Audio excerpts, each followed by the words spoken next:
जी, ma'am मेरा ये सवाल है कि ये लोग जैसे कि अभी रिलीजन की बात करी इन लोगों ने, तो जो ये महागठबंधन पार्टी है, ये वही पार्टी है जिसके नेता हिंदू रिलीजन को मॉक करते हैं, ये वही पार्टी है जो हिंदू रिलीजन को माइनॉरिटी बनाना चाहते हैं। तो बिहार की जनता इनको वोट क्यों देगी? हाँ, ये बड़ी अच्छी बात कही आप।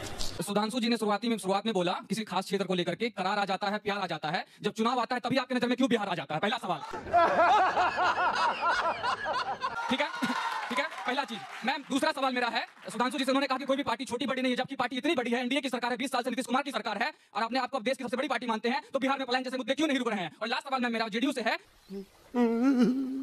दोस्तों, आज की वीडियो मजेदार भी है और मसालेदार भी, क्योंकि बिहार चुनाव को लेकर राजनीतिक गलियारों में इस वक्त जोरदार हलचल मची हुई है। हर पार्टी अपनी अपनी वोट बैंक की राजनीति में लगी हुई है और इसी मुद्दे पर आज की डिबेट में जनता ने सुधांशु त्रिवेदी और गोदी मीडिया को ऐसी धोबी पछाड़ लगाई जिसे देखकर आप भी तालियां बजाने पर मजबूर हो जाओगे।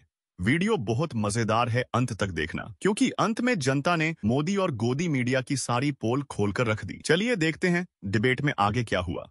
पिक्चर चालू करो बे। देखिए, कांग्रेस पार्टी छोटी और नेता बहुत बड़ा है, राहुल गांधी जी। यहां तक कि बड़ी पार्टी तेजस्वी यादव, उनको पीछे पीछे चलना पड़ रहा है उनके राहुल जी के, और कहना पड़ रहा है भैया आप पीएम बनेंगे, भैया आप पीएम बनेंगे, भैया आप तो सीएम बोल दो, भैया आप तो सीएम बोल दो। वो नहीं बोल रहे हैं।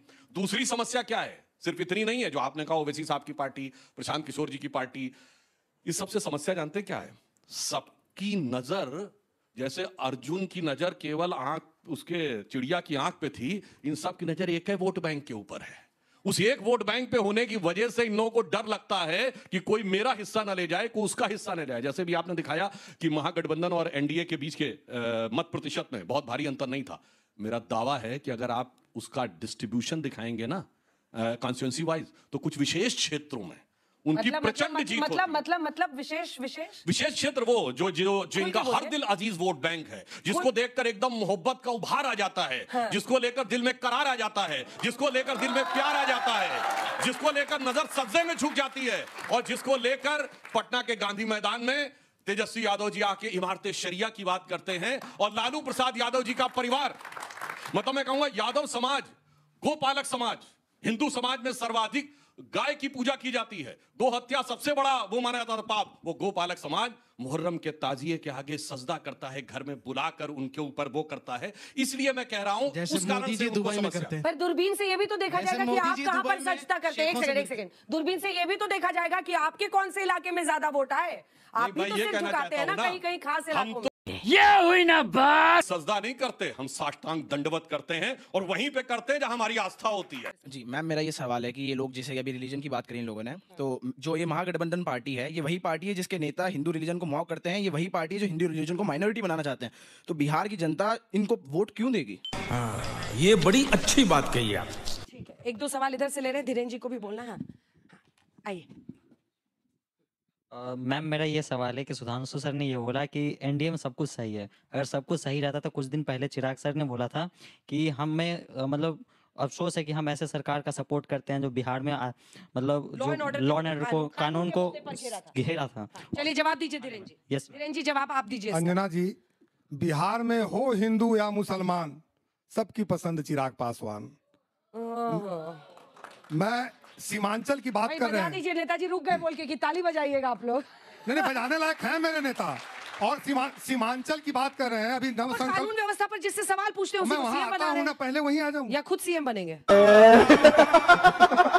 अरे बन जाते हैं तो बुराई क्या है? ये तो सुधांशु जी पर डिपेंड करता है। जब नीतीश कुमार जी को बनाया है तो हमारे नेता को क्यों नहीं बना सकते हैं? हर कमजोर पार्टी, छोटी पार्टी को हट चुका है, पर्दा हट चुका है। मैं चाहत सीमांचल में किशनगंज में डिप्टी मेयर मेरी पार्टी की है वहां पर, और मुस्लिम से हैं। ये हमारे पार्टी का आस्था है मुसलमानों का मेरे पार्टी के प्रति में। और राष्ट्रीय जनता दल को जो भ्रम है कि मेरी सीटें ज्यादा हो गई हैं, ये तो किसी कारण से हनुमान थोड़े अलग लड़ गए थे, तो इनकी 22 से 72 सीटें हो गई। आज पुनः फिर हम एनडीए गठबंधन में हैं, तो ये भ्रम में नहीं रहे राष्ट्रीय जनता दल के लोग कि ये इनकी अब सीट बढ़ने वाली है। पुनः मुझको भवा, फिर ये 16 से 18 सीटों पर आ जाने वाले हैं। अभी मजा आएगा ना भिड़ो। सुधांशु जी ने शुरुआत में बोला किसी खास क्षेत्र को लेकर के करार आ जाता है, प्यार आ जाता है, जब चुनाव आता है तभी आपके नजर में क्यों बिहार आ जाता है? पहला सवाल। ठीक है, ठीक है। पहला चीज। मैम, दूसरा सवाल मेरा है सुधांशु जी से, उन्होंने कहा कि कोई भी पार्टी छोटी बड़ी नहीं है, जबकि पार्टी इतनी बड़ी है, एनडीए की सरकार है, 20 साल से नीतीश कुमार की सरकार है, और आपने आपको अब देश की सबसे बड़ी पार्टी मानते हैं, तो बिहार में पलायन जैसे मुद्दे क्यों नहीं रुक रहे हैं? और लास्ट सवाल मैम मेरा जेडीयू से है कि अभी आप मोदी जी के काफी तारीफ कर रहे थे, जब नीतीश कुमार जी पलटी मार देते हैं तब मोदी जी के पुल क्यों नहीं बांधते आप तारीफों की? देखिए, पहली बात तो मैं कहना चाहूंगा, ये कहां से ध्यान आया जब चुनाव आता है तब बिहार याद आता है? साहब ये बताइए, कर्पूरी ठाकुर जी को दिया था तो चुनाव था क्या? भारत रत्न का पुरस्कार दिया था। और बिहार में हमारी सरकार आने से पहले 22% थी इलेक्ट्रिसिटी कवरेज 2005 में, आज 100% इलेक्ट्रिसिटी कवरेज है। आपने पलायन की बात कही तो जाके चेक करिए, पहले 11% पलायन की रेट थी, आज पलायन की रेट 2% आके रुक गई है। तो बदलाव आया है। अगर आप देखें तो प्रति व्यक्ति आय 7,000 रुपए के आसपास थी 2005 में, आज 69,000 रुपए के आसपास हो गई है। तो बदलाव का दौर आया है निश्चित रूप से। तो हम लोग ईमानदारी से बिहार को विकसित करना, आज ही प्रधानमंत्री जी ने जो कहा, देखिए अंतर क्या है, उनकी पार्टी हवाई बातें करती है। अच्छा, याद करिए कांग्रेस ने कहा था ना, हर परिवार की एक महिला को 1 लाख रुपया देंगे, बोला था कि नहीं? लोकसभा में बोला था। और कितना सच हो सकता है ये? भारत में कितनी आबादी है? 144 करोड़। अगर आप 4 साढ़े 4 से डिवाइड करें तो 30-31 करोड़ परिवार आए। हर परिवार की एक महिला को 1 लाख रुपए देंगे तो कितना हुआ? 31 करोड़। भारत का रेवेन्यू कितना है? रिसीव 29 करोड़, 29 लाख करोड़। मतलब 29 लाख करोड़ आमदनी है, 31 लाख करोड़ बांट देंगे। ये होता है लोगों की आंखों में धूल झोंकना। हम जो करते हैं, प्रधानमंत्री जी ने किया आज, और आप देखिए 10-10 हजार रुपए दिए और कहा इसके बाद समीक्षा करके कुछ समय के बाद, 2 साल के बाद, इनमें जो उद्यमी होंगे उनको और ऋण दिया जाएगा, 10 लाख रुपए तक दिया जाएगा, जिसमें 5 लाख ग्रांट की तरह होगा, 5 लाख ऋण की तरह होगा। ये होता है धीरे धीरे विकसित करके। ये 10,000 ग्रांट है या ऋण है? बताए तो आगे। 10 में 5 जो होगा वो होगा ग्रांट की तरह, और 5 होगा ऋण की तरह, और उनको मिलेगा जो इसमें कुछ परफॉर्म करके आगे बढ़ेंगे। यानी जिस ढंग से वो स्वावलंबी होते जाएंगे, उनको हम लोग सशक्त करते जाएंगे। अभी बता दे भाई। मेरा सवाल सुधांशु जी से है कि सुधांशु जी के जो है सर्वोच्च नेता, जिनके पास इंटायर पॉलिटिकल साइंस की एक बड़ी जबरदस्त डिग्री है, सिर्फ इतना बता दें कि बिहार में इतने सालों में कितना इन्वेस्टमेंट हुआ है और कितनी फैक्ट्रियां लग पाई है जिससे वहां पे रोजगार पैदा हो। आपने पूरे गुजरात के अंदर जो कुछ किया, या फिर जो आपने गुजरात मॉडल का जो ख्वाब दिखाया था, उसका कितना अंश उस इन्वेस्टमेंट का बिहार में लगा है, इसका अपडेट दे दीजिए बस। ठीक है, वरना इंटायर पॉलिटिकल साइंस खोल दूंगा मैं। देखिए, जो लोग ये कहते हैं बिहार को कुछ नहीं दिया, मैं कहता हूं अभी जाके चेक करिए। 2024 हमारी सरकार आने के बाद जो पहला बजट आया था, जुलाई 2024, तब तो चुनाव बहुत दूर था, 1.5 साल के लगभग दूर था, कोई ऐसी बात नहीं थी। इन्हीं लोगों ने आरोप लगाया था हमारे ऊपर कि आपने सबसे ज्यादा बिहार को दे दिया है। बिहार और आंध्र 2 ही राज्यों को दिया। जाके चैलेंज करता हूं, जाके चेक करिए।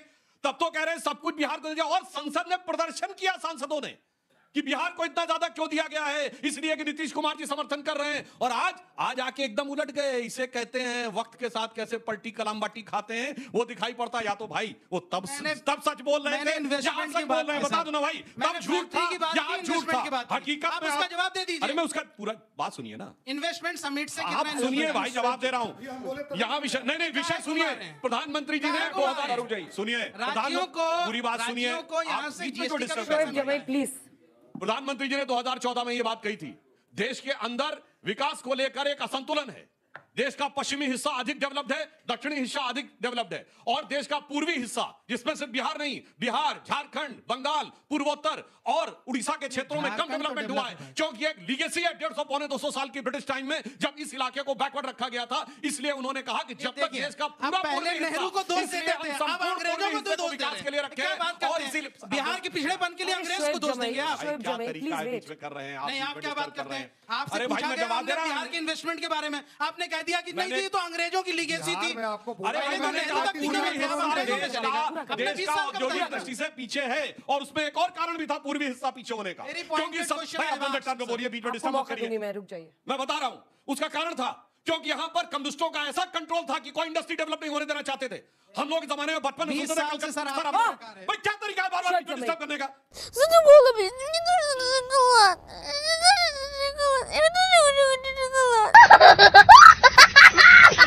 कोई नहीं बोल रहा, सब आप अपने टर्न पे बोल रहे हैं, आप बीच में चिल्लाते चले जा रहे हैं। आप सड़क पे जाके लड़िए, प्लीज स्टॉप दिस। सेंटेंस में बीच में कमेंट्री कर रहे हैं। आप सुनिए, कलकत्ता सबसे बड़ा सेंटर था, खत्म हो गया। बिहार में टाटा नगर बनाया गया था, उसके बाद कोई इंडस्ट्री आई नहीं। कारण क्या था? इन लोगों के जमाने में ऐसा जंगल राज फैला हुआ था कि उस चीज से बाहर निकालने में एक लंबा वक्त लगा है। परंतु आश्वस्त रहिए, अब संपूर्ण भारत का विकास, और बिहार पे तो मैं सिर्फ ये कहना चाहता हूं, जितना हमने उनके लिए अलॉट किया था, अगर आप कह रहे हैं कि हमने कम किया था तो उस समय का बयान करें, माफी मांगिए।